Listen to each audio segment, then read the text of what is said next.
तलाश में, शांति की तलाश में, लेकिन वो सुख के साधनों से वो अनभिज्ञ, सुख के साधन नहीं जानता। सुख की तलाश तो वो करता है, सुख चाहता है, कीड़े मकोड़े भी धूप से छाया में आना चाहते हैं, चलते हैं, लेकिन वो ये नहीं जान पाते कि वास्तव में हमारे लिए सुख के साधन क्या है। ऐसे ही मनुष्य भी सुख की तलाश में है, वो दुख नहीं चाहता, लेकिन वो सुख की तलाश में जाता हुआ पहुंच नहीं पाता, क्योंकि उसको उसका उनके साधन सुख के क्या है ये उसकी समझ में नहीं। मेरा किसमें भला है, क्या करना चाहिए, वो इस तरह से नहीं जानता, इसीलिए वो दुखों की तरफ जाता हुआ भी दुख में फंसे। जैसे आप देखिए, ये बुजुर्ग लोग अच्छा सा गाना गाते हैं, अच्छा बाजा बजाते हैं, जंगल में बैठ करके हरण वहां आ जाते हैं और वो मार लेते हैं। मछलियां और जब अपने जल में खूब अच्छी तरह घूमती हैं, लेकिन जरा सी बुद्धिया के लोग में वो कांटे में फंस जाती हैं खाना खाने। पतंगे हैं वो उड़ करके और दीपक की तरफ जाना चाहते हैं, वहां जाकर के उनके पर जल जाते हैं।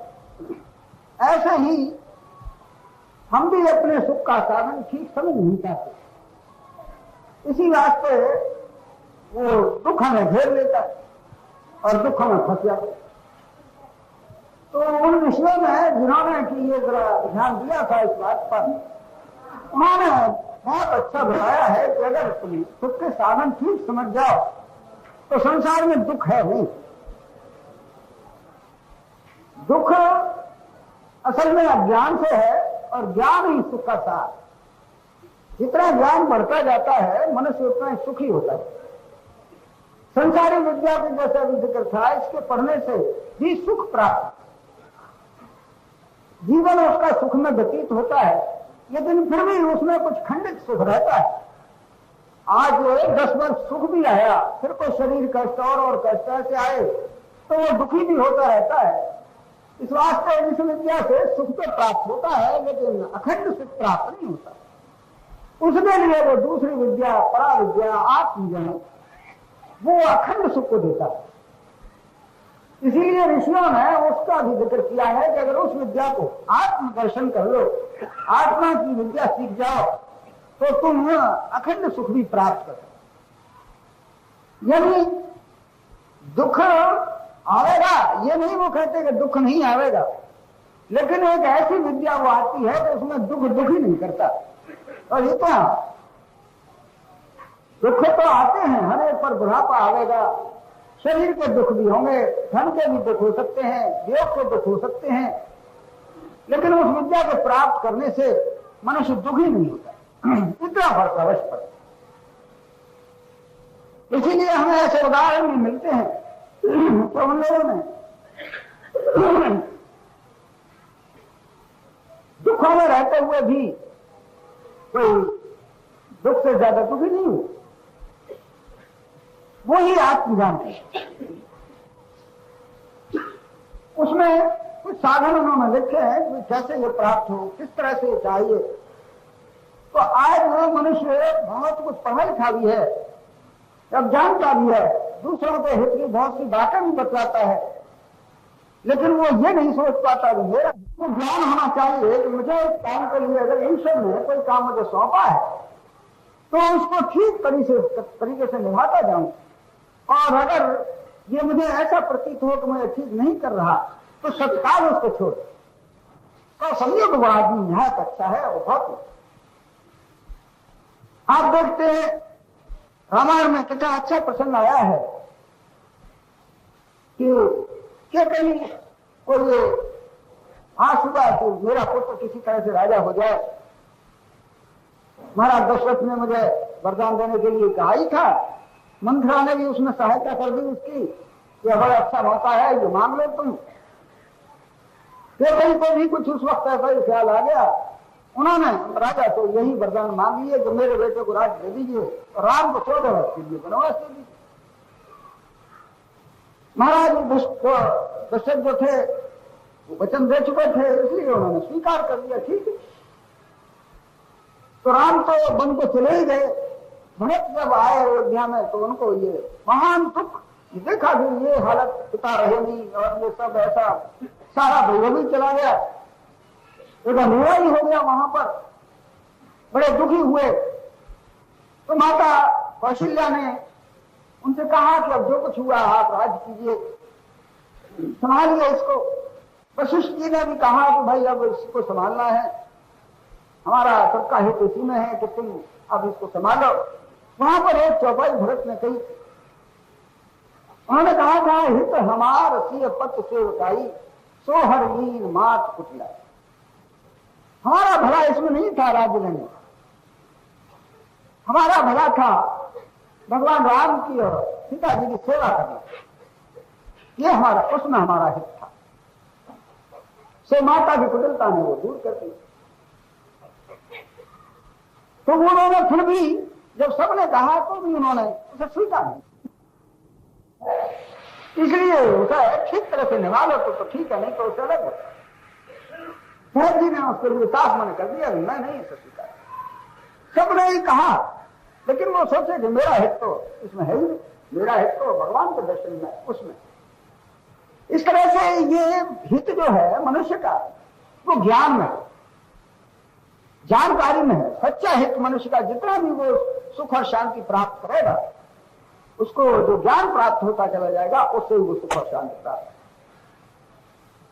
तो जीवन के लिए जो सच्चा हित है, सच्ची साधना है, वो है मनुष्य को आत्मज्ञान। वो ज्ञान उसके लिए परम आवश्यक। जब तक मनुष्य आत्मज्ञान प्राप्त नहीं करता, तब तक वो इस संसार में सच्चा सुख भी प्राप्त नहीं करता। इसीलिए ऋषियों ने सबसे ज्यादा जोर दिया है तो इस पर दिया है। एक होता है स्वार्थ, एक होता है परमार्थ। स्वार्थ में छोटा होता है, परमार्थ परमार्थ वो सबसे बड़ा है। इसलिए परमार्थ जो है वो मनुष्य के लिए आवश्यक है और वो है आत्म।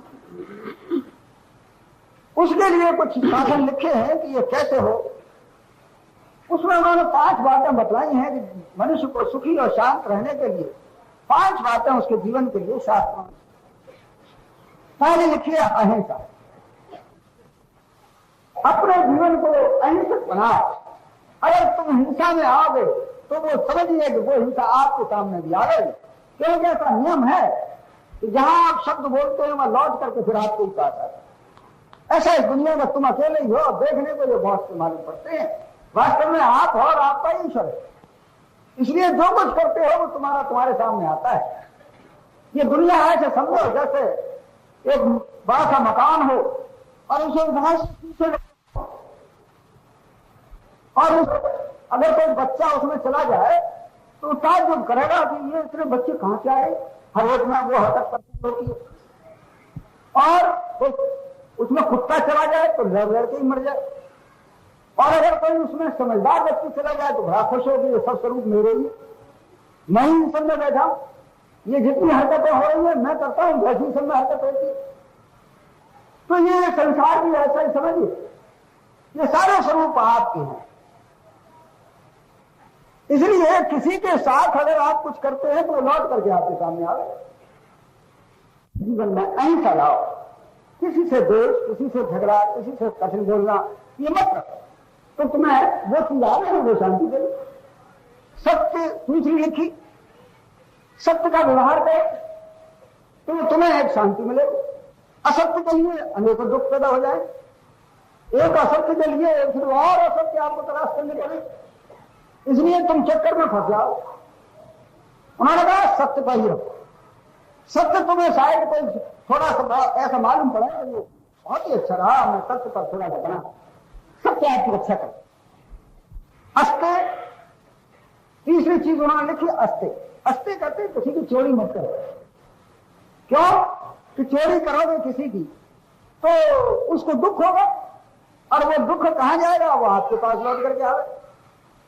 एक महात्मा थे, वो बड़ी अच्छी बात कहते थे कि भाई 2 जीवन में बात तुम रखो, एक तो हर एक के यहाँ खाना मत खाओ, दूसरे किसी पड़ी हुई वस्तु भी तुम्हें मिले उसको मत उठाओ। सोना भी अगर कहीं तुम्हें पड़ा मिल जाए तो उसको उठाओ मत, क्योंकि उस सोने पर किसी की हार रखी होगी, वो तुम्हें लग जाएगी और वो तुम्हें उसका दुख उठाना पड़ेगा। इसलिए कोई चीज किसी की चोरी मत करो। चौथी चीज उन्होंने लिखी थी, नियमित जीवन व्यतीत करो। ब्रह्मचर्य उन्होंने इसका नाम है। परमात्मा में विश्वास रखो और अपना जीवन नियमित बनाओ। पशुओं का सा जीवन इत्यादि एक चीज न रहे, क्योंकि मनुष्य ईश्वर के निकट जाओ। तुम्हें भगवान ने बुद्धि दी है, इसलिए उसके काम। तो अगर आप चौथी ये जो चीज है, अपना जीवन सादा नियमित बनाओ। पांचवी, अपरग्रह, हल्के बने रहो। ज्यादा संग्रह करोगे तो फिर तो आपको उठाना पड़ेगा। जितना हल्का बनेगा उतना जल्दी खुश रहेगा, चलेगा। अगर बहुत सा बोझ हमने अपने ऊपर रख लिया तो निकलना मुश्किल हो जाए, कितना दुख होगा।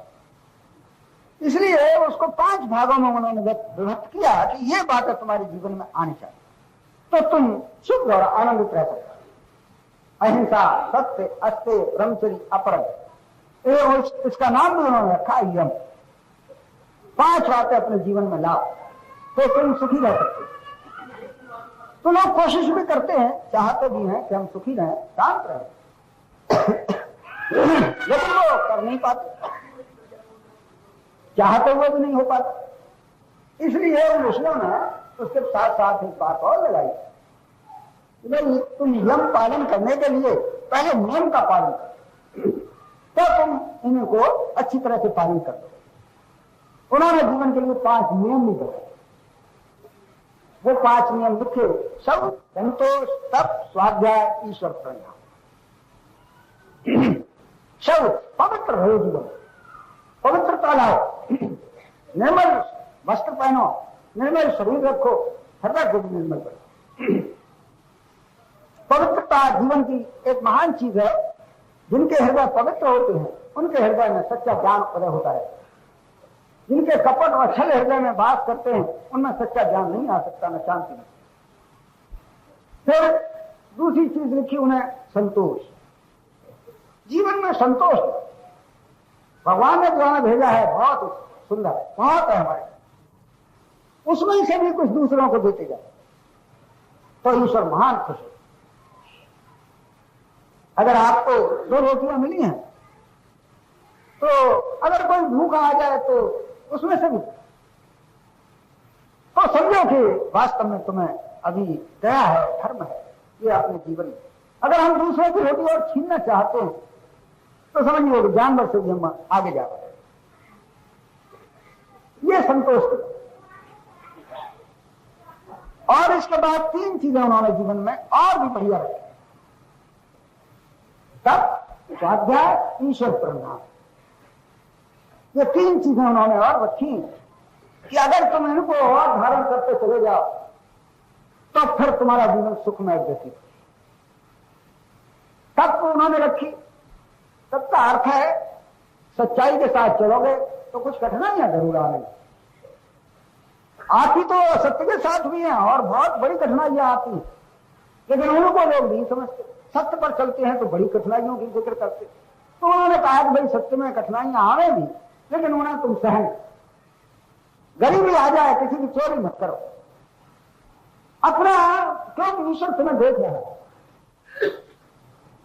ईश्वर की निगाह इतनी है कि तुमसे भी ज्यादा कहीं तुमको ईश्वर देखता है। तुम्हारे भले जितना सोच रहे हो उससे ईश्वर तुम्हारा भला और ज्यादा सोच रहा है, ऐसा ख्याल। तो जब तुम ये समझो कि हमें ईश्वर देख रहा है तो फिर हम क्या करें? हम नहीं देख पाते, यह भी सही कि हमने ईश्वर को नहीं देखा है, लेकिन ऐसा तो हम सुनते ही हैं कि ईश्वर सबको देख रहा है।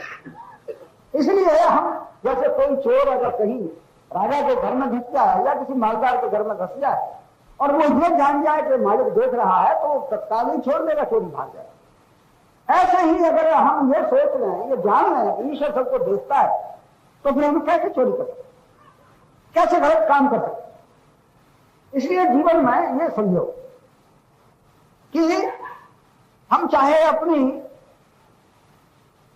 गुजर जरा तकलीफ में कर लें, हमारे जीवन में उतना सुख न प्राप्त हो जैसा हमारा पड़ोसी को हो रहा है, तो शायद कहीं आपका जीवन उससे अच्छा हो। तो उसके लिए उन्होंने तप रखा, मनस होता है। उसके बाद जब स्वाध्याय, स्वाध्याय कहते हैं रोजाना कुछ अध्ययन करो। अध्ययन कहते हैं कुछ देखो, पढ़ो, समझो, तो उस पर भी रोज थोड़ा सा विचार कर लो। परमात्मा का भजन सबसे बड़ा यह है कि अगर एक 10 मिनट तुम ये ख्याल कर लो कि ईश्वर ने कितनी कृपा की है हमारे ऊपर, ये शरीर दिया, इसमें ज्ञान दिया, माता पिता अच्छे दिए, घर अच्छा दिया, परमात्मा ने हमें बुद्धि दी, पढ़े लिखे, कितनी कृपा है, सारी वस्तुएं हमारे यहाँ इकट्ठी होती हैं, सब कुछ हमें प्राप्त हो रहा है, ये कौन कर रहा है? औरों को तो कभी कभी हम धन्यवाद देते हैं जिन्हें हमारी नौकरी लगा दी, जो और हमारा साथ कुछ कर देते हैं, उनको धन्यवाद तो करीब करीब दे लेते हैं, लेकिन ईश्वर के लिए कभी हम 10 मिनट ऐसा नहीं सोचते कि उसकी कृपा कितनी बरस रही है, कितना आनंद मिल रहा है। ये कुछ देर रोजाना नहीं तो कभी कभी बैठ कर इस पर ख्याल, ये सबसे अच्छा। तो ये स्वाध्याय करो, अपना अध्ययन करो, अपने जीवन पर निगाह डालो पहली कि मैं कैसा था, आज मैं किस हाल में था। तुलसीदास जी ने अपने जीवन की एक बात लिखी है कितनी सुंदर, क्यों बालकपन में उनकी दशा ऐसी थी कि टुकड़े मांग करके उन्होंने गुजरती थी। माता पिता से अलग हो गए तो पिता मां मर गई थी, पिता ने भी इन्हें छोड़ दिया था, भिक्षा मांगते थे। तो उन्होंने दोहा लिखा है, घर घर मांगे टूक पुन, भूपत पूजे पाठ, ते तुलसी तब राम बिन ते अब राम का। वो याद करते थे अपने जीवन को कभी कभी बैठकर कि मैं वही तुलसी हूं जिसको कोई सहारा नहीं था, कोई पूछता नहीं था, टुकड़े मांगता था। वो याद है कि राजा लोग भी मेरे आकर के चरण स्पर्श करने को तैयार हैं। ये क्या है भगवान, उस दया का कभी कभी ख्याल, ये स्वाध्याय अपने जीवन को मिला जाए, कहीं गलती तो नहीं कर रहे। रोजाना थोड़ा सा सोचो, घर में रुपया बढ़ रहा है, ये भी सोचो कहीं प्रेम तो नहीं कम हो रहा, कहीं सत्यता तो हाथ से नहीं जा रही, इस पर भी निगाह डाल सकते, क्योंकि ये मणियां हैं जीवन के लिए, ये हाथ से न निकल जाए कहीं इन कौड़ियों के बदले। इनको जरा सा रोजाना अभ्यास करो, रोजाना देखो हमारे जीवन से सत्यता तो नहीं जा रही, अहिंसा तो नहीं जा रही, अस्थिर तो नहीं जा रहा, ये सारी चीजें अपने जीवन में निगाह डालते जाओ रोजाना, ये स्वाध्याय। फिर कुछ महापुरुषों की लिखी हुई पुस्तक है, 2-4 लाइन पढ़ लो, उससे देखोगे खोल करके, जो तुम देखोगे शायद तुम्हारे प्रश्न का उत्तर, तुम्हारे विचारों की चीज आ जाएगा। बहुत से महात्मा लोग यही करते हैं, अपने कभी कोई विचार आया, उन्होंने पुस्तक खोली, देखा सामने चीज आ गई, बस ये उनका, वो सोचते थे मुझे क्या करना चाहिए, सामने चीज आ जाती है, ये तुम्हें करना। इसलिए रोजाना 2-4 पंक्तियां, 2-1 सभा, जितना भी तुम्हें वक्त मिले, गुरुओं की लिखी हुई किताबें, महापुरुषों के लिखे हुए ये शास्त्र कभी कभी निकाल डालिए, उससे तुम्हें बड़ा सहारा मिलेगा, वो तुम्हें सचेत कर देगा, कहां जा रहे हो, मैं गलती कर रहा था, अरे इसमें ये लिखा हुआ है, मैं आज इसी उसमें था, क्या करना चाहिए, आपके प्रश्नों के उत्तर तत्काल में। फिर 5वीं चीज उन्होंने लिखी, ईश्वर प्रधान। कुछ देर के लिए सारा बोझ ईश्वर को करना, ये हम नहीं करता, ये ईश्वर प्रधान सबसे बढ़िया चीज है। ईश्वर प्रधान के मानिए थोड़ी देर के लिए अपने को ईश्वर को सौंप दो, गुरु को सौंप, आप थोड़ा सोचेंगे तो उस वक्त आप कितने हल्के होंगे। जीवन का सारा बोझ एक पर रख दिया, कितना हल्का आदमी हो जाएगा वो आदमी, उसको परमात्मा निकट ही पहुंच जाएगा, इतना हल्का हो। ईश्वर प्रधान जिसने कर लिया, उस पर ईश्वर भी स्वरूप हो जाता है, उसी में मिल जाता है। और ईश्वर से प्रधान में होता क्या है, यहाँ अपने विचार समाप्त होकर ईश्वर में मिल जाए, अपने विचार समाप्त होकर के गुरु में मिल जाए, अपने को भूल जाए, गुरु याद बना रहे, समझो तो ईश्वर। ये चीज जीवन में हमारे में नियम लिखे हुए, इन नियमों का पालन करते हुए चले जाओ तो आगे आपको एक हल्कापन आएगा, खुशी मिलेगी और आप देखेंगे कि मैं जो हूं क्या। ये संत या महात्मा सबको ईश्वर कहते हैं, लेकिन हम उस संत को आदमी कहते हैं। उनकी दृष्टि में हमारी दृष्टि में कितना अंतर है। वो सबको सियाराम कहकर के प्रणाम करते हैं और हम उसको साधारणतः आदमी समझते हैं। उनका कितना ज्ञान, कितनी महानता है, ये हमारी समझ नहीं आता। इसलिए ऐसे पुरुषों का हमेशा ख्याल कर लो। जब तुम्हारे ऊपर कोई मुसीबत आवे, तो जब तुम्हें काम क्रोध इत्यादि भयानक घेरने की कोशिश करें, तो तुम घुटने टेक कर एक बार गुरु को प्रणाम कर लो, बादल की तरह से हट जाए। एक बार चाहो तो सही, तुम वो हर वक्त तुम्हारे साथ रहते हैं। जैसे माँ छोटे बच्चों की हर वक्त निगाह रखती है, इसी तरह से गुरु तुम्हारे साथ, जब गुरु को धारण कर लेता है मनुष्य, गुरु की शरण में पहुंच जाता है, तो गुरु अपनी एक शक्ति उसके साथ लगा देते हैं जो उसकी हर वक्त रक्षा करती रहती है। और कभी कभी तो ऐसा भी होता है कि वो अपनी इच्छा से गलत काम की तरफ जाना चाहता है, लेकिन वो शक्ति जो है उसको ढकेल देती है, नहीं जाने, तो वो दुखी होता है। बड़ी विचित्र सी बात, और पकड़ा जाता है। जैसे साधारण आदमी जो गुरु की शरण नहीं गया, रिश्वत लेता है, सब कुछ करता है, नहीं पकड़ा जाता। लेकिन तुम आजमा देना, जरा सा तुम कहोगे 2 पैसे का, तो पकड़ जाओ।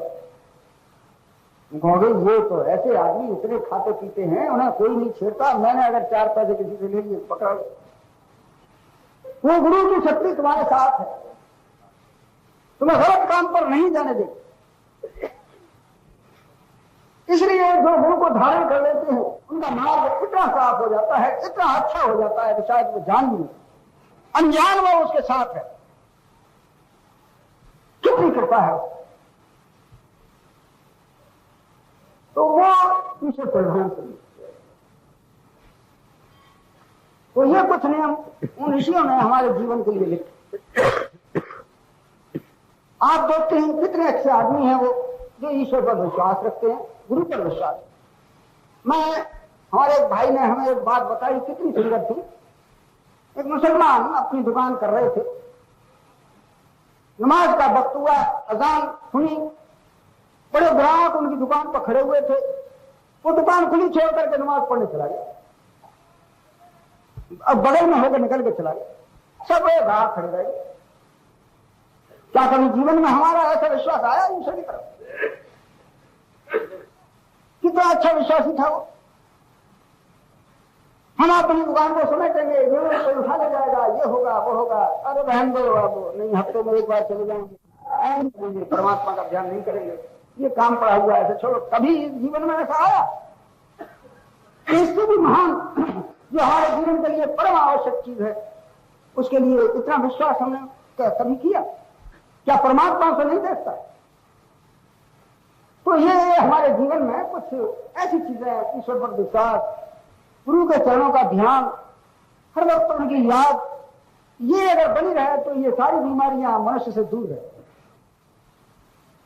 वो उसके पास नहीं आती, वो सोचता भी नहीं, जानता भी नहीं कि मेरी रक्षा कैसे हो रही है।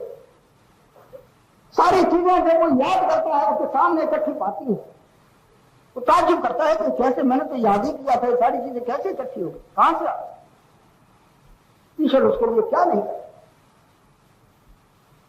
अगर जरा हृदय हो तो सोचो कि ये सारी सुविधाएं देने वाला कहां हमारे पीछे खड़ा हुआ है, जो हमें दिखाई नहीं देता, लेकिन सारी सुविधाएं हमारे लिए इकट्ठी करके करता चला जाता है।